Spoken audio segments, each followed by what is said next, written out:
Good morning everyone, welcome to another What I Eat in a Day as a raw vegan. It is a super casual Sunday today. I have gone to the markets this morning, then I came home and unpacked everything, and then I did some yoga and meditation, did some rebounding, some sun, and it's a beautiful, beautiful day. The sky is so clear. I'll show you guys.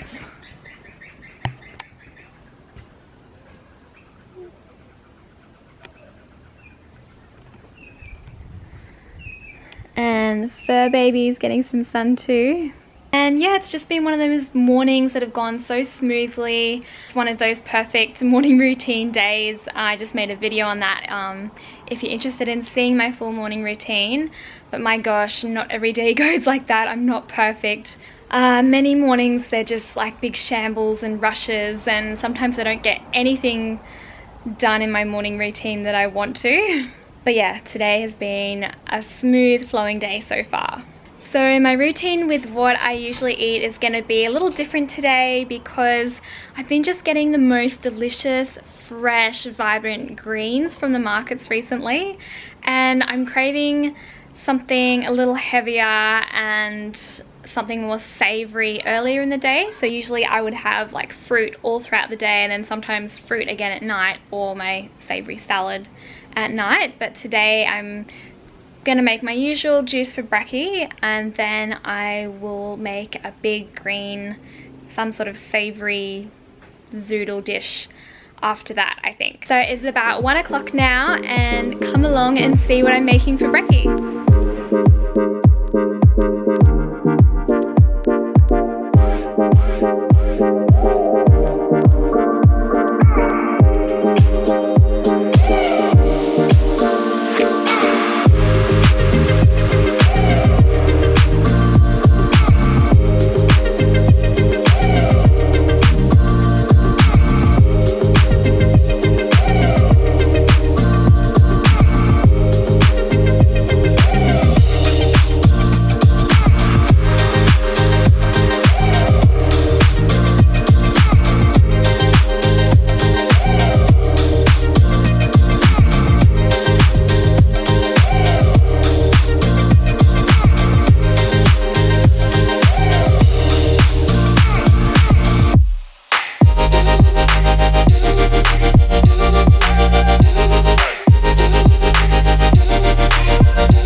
On this beautiful day, I have my bowl of zucchini noodles with a creamy sauce. The sauce had half an avocado, some fresh cilantro, a teaspoon of apple cider vinegar, raw apple cider vinegar, and a little bit of fresh chili pepper. Also added about a quarter cup of orange juice, and then I blended it all together to make a super thick sauce.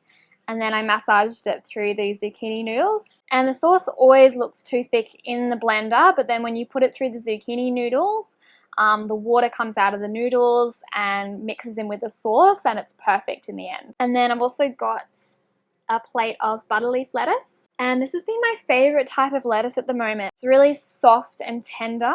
It's perfect if you're someone like me. I don't really like to chew on the harder kind of lettuces like kale.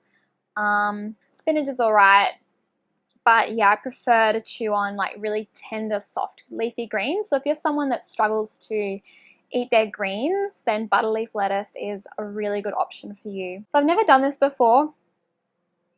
I don't know why I was craving it. I'm just gonna get the zoodles and then put them in the lettuce leaf. Let's see.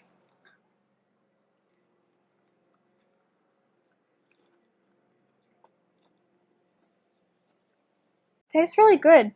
And I was just thinking, like, this is nothing new in the way that like I've had zucchini noodles with a creamy avocado sauce hundreds of times, and I've had leafy greens hundreds of times. But just taking those ingredients that I'd usually use and using them in a different way, like I've never put zucchini noodles in a lettuce leaf before, it just feels like a totally new experience, and it feels really fresh and like something I've never done before, like a totally new recipe.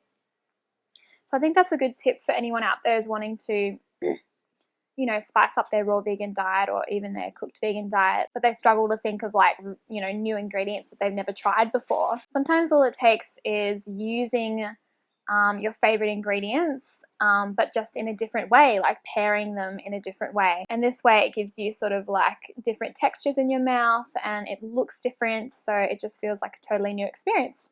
So I'm not going to sit here and film me eating the entire thing, because I literally take sometimes up to 2 hours to eat my savory dishes, because I like to chew super slow and thoroughly. But while I was here, I just wanted to sit down and chat with you guys about something that I've been thinking. A lot of people come to me asking me all the time, like, how do you stay so healthy 100% of the time? How have you stayed raw vegan for so many years? How do you stay so motivated on your health journey? I get a lot of people expressing that they've cut out processed foods for a few weeks and then they've fallen off the bandwagon for some reason. They went out to dinner with their friends or something like that and they couldn't resist something naughty, or they went on a juice cleanse, this beautiful cleanse, and detoxed their body, and then they had this big binge afterwards. So everybody out there wants the results. I doubt there's anyone out there who doesn't want incredible energy, clear glowing skin, bright eyes, strong nails, thick hair, a sharp mind, and a healthy toned body. But the difference between the people who get the results and those who don't is that those people have made like that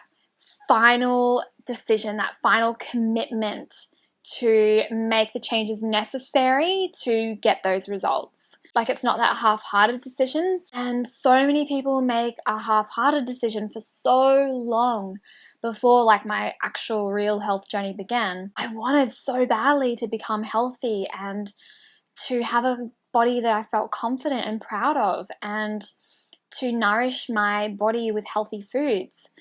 But, and I think this is a big reason for everyone as well, is that I was so scared of failure. And I think this is the biggest reason that people don't do many things, because they're scared of failing and not reaching their goals. But it's so important to remember that everything, including getting the health goals that we want, is a journey, and mistakes and setbacks are going to be made. Like, end of story, that's just what happens. No one is perfect, and that's okay. I'm definitely not.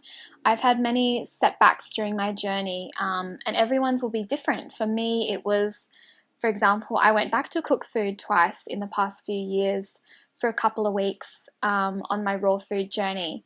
For someone else, their setbacks might be binging on vegan junk food or stopping at McDonald's one night for dinner or whatever. But these mistakes are actually quite beautiful. They're like hidden treasures.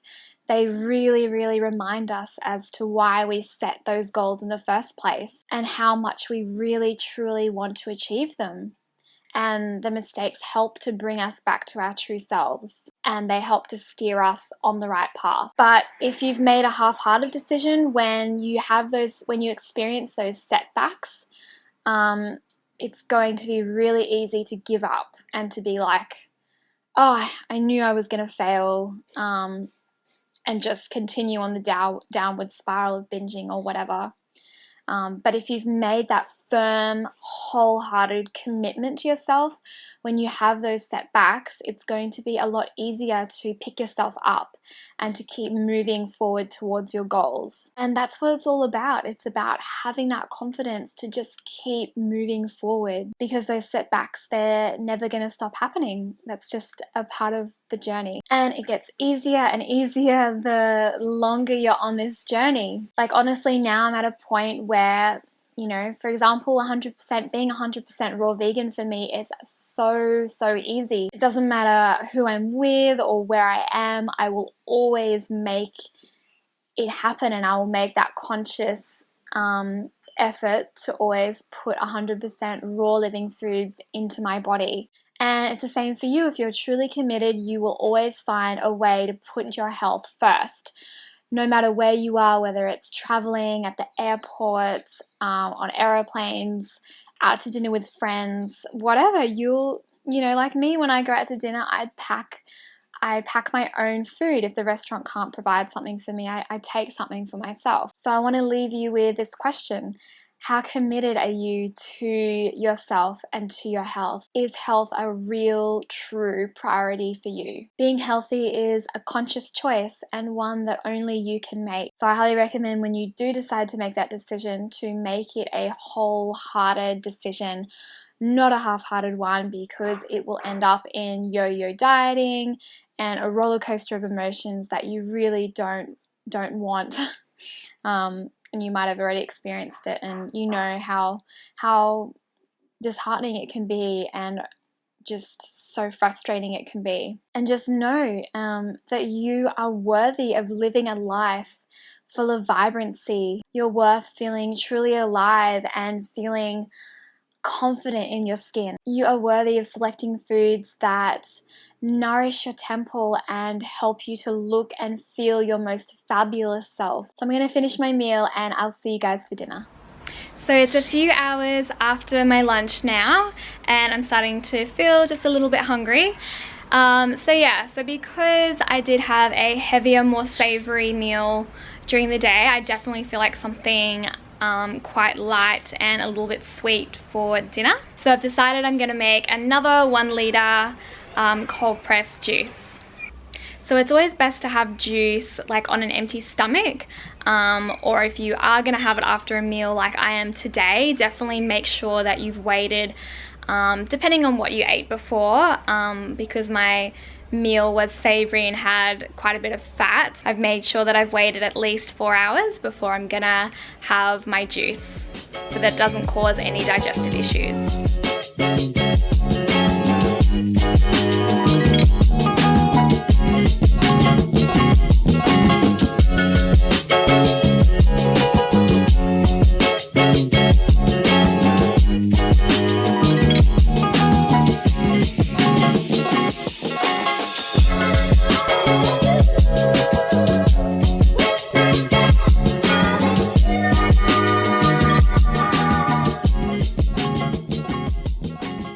So I really hope you guys enjoyed today's video. Definitely give it a thumbs up if you did, and subscribe to my channel for more videos like this. I make new ones every Thursday. I love you guys so much. Bye!